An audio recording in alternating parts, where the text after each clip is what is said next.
jiwanya, bangunlah badannya untuk Indonesia Raya. Satukan langkah dalam tugas mulia penyuluh agama Republik Indonesia, mengabdi, mengemban, membangun bangsa, untuk membimbing umat taat beragama.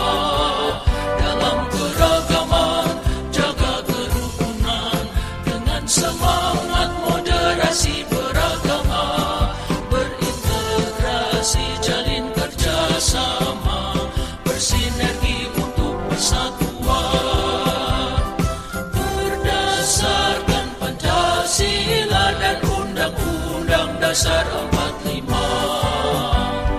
berbingkai Bhinneka Tunggal Ika, menjaga NKRI selamanya. Ibadi bergerak majulah, Ibadi bersatu jayalah, Ibadi bergerak majulah, Ibadi jaya.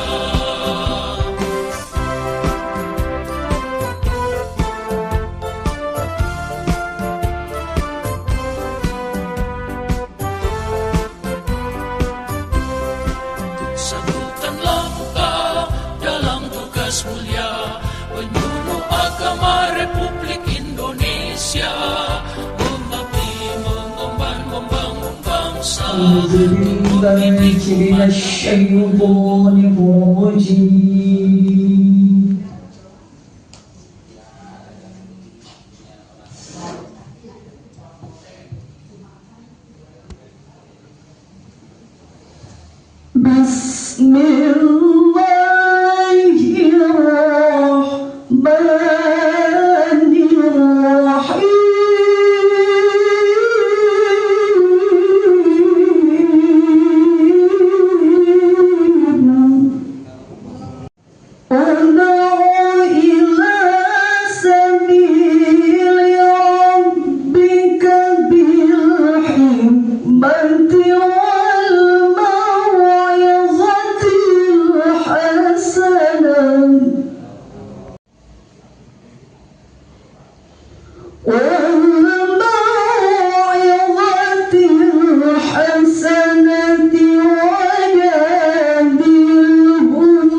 Humas melihat apa yang dilakukan oleh Kepala KUA yang di dalamnya ada penyuluh dan penghulu. Kalau supervisi khusus ke penghuluan, dan ini harus dilihat setiap 3 bulan. Itu tuntutan regulasinya seperti itu. Takut ada persoalan, karena kadang-kadang ada juga yang ada nakal stafnya yang lalai, sehingga sebab catatan dokumen di pernikahan itu adalah berkonsekuensi hukum. Apabila ada gugatan harus dipertanggungjawabkan sampai kapanpun walaupun sudah pensiun. Pada kegiatan supervisi tahun sekarang kita gabung nih Mbak Tifwan dengan pembinaan penyuluh.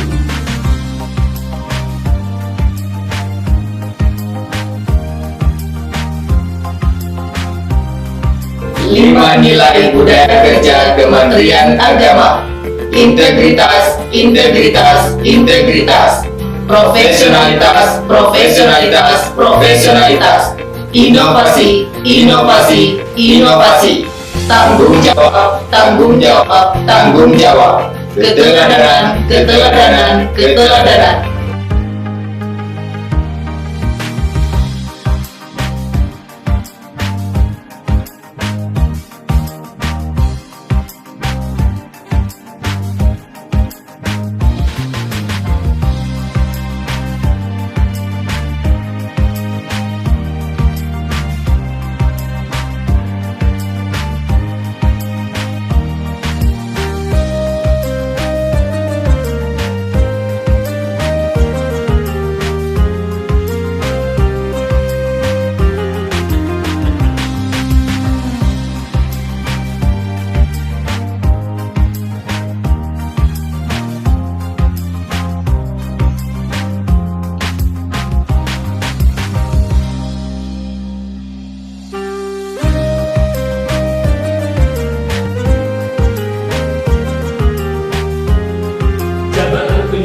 Ada ahli pertama, ahli muda, ahli madani, ahli utama. Maka ahli pertama tugasnya adalah mengumpulkan data. Kemudian ahli mudanya kalau ada di wilayah kita itu, di kawasan kita itu, idealnya memang kalau terpenuhi ada ahli pertamanya, ada ahli mudanya, ada ahli madianya, ada ahli utamanya. Kalau memang bisa, tapi kan fenomenanya nggak ada, ya sebagai saja. Jadi dari setelah kita pemerintah juga mengumpulkan data muter-muter, ya sesuai dengan jenjang jabatannya ahli pertama. Nah, kemudian hasil kerja itu akan dianalisis oleh penyuluh ahli muda. Nah, dianalisis. Setelah kemudian dianalisis oleh ahli muda, dievaluasi oleh ahli madya. Setelah ahli madya mengevaluasi, kemudian dikembangkan oleh ahli utama. Jadi kalau dia dari situ, maka kerja penyuluh itu adalah kerja kolektif, kerja tim, kerja bersama, sama-sama bekerja bersama-sama. Jadi nanti outputnya adalah itu satu kesatuan hasil dari para penyuluh yang bersangkutan. Ya memang idealnya di satu sama itu ada ahli pertamanya, ada ahli mudanya, ahli madya utama, supaya tadi penjenjang itu. Nah, bagaimana kalau misalnya di KUA itu tidak ada jenjang jabatan yang dibutuhkan, maka penyuluh yang ada satu jenjang tertentu bisa melaksanakan pekerjaan dari jenjang yang di bawahnya ataupun yang di atas. Misalnya di KUA Jateng ada penyuluh ahli pertama, kemudian adanya ahli madya, ahli mudanya tidak ada, ya boleh ahli madya itu juga mengerjakan ahli mudanya. Jadi dia ahli muda, jadi dia menganalisa juga mengevaluasi. Itu Bapak yang saya hormati, dan terakhir tetap bahwa penyuluh harus juga tadi saya sampaikan di layanan konsultasi dan informasi itu harus publish kegiatan bimbingan dan penyuluhan kita semua secara berkala. Saya kira itu ya cukup.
Assalamualaikum warahmatullahi wabarakatuh.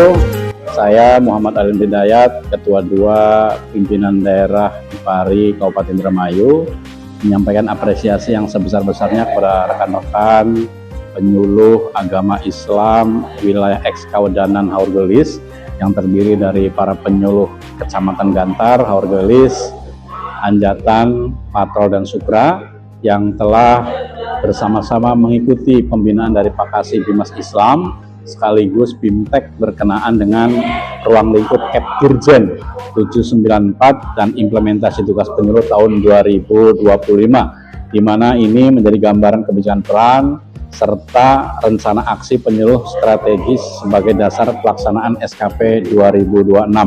Jadi Kepdirjen 794 ini menjadi pedoman strategis untuk memastikan kinerja penyuluh terarah, terukur, dan sejalan dengan kebijakan nasional yang relevan. Ini mudah-mudahan ke depan bisa menjadi lebih baik, peran-peran penyuluh berdampak dan bisa dirasakan oleh masyarakat. Assalamualaikum warahmatullahi wabarakatuh.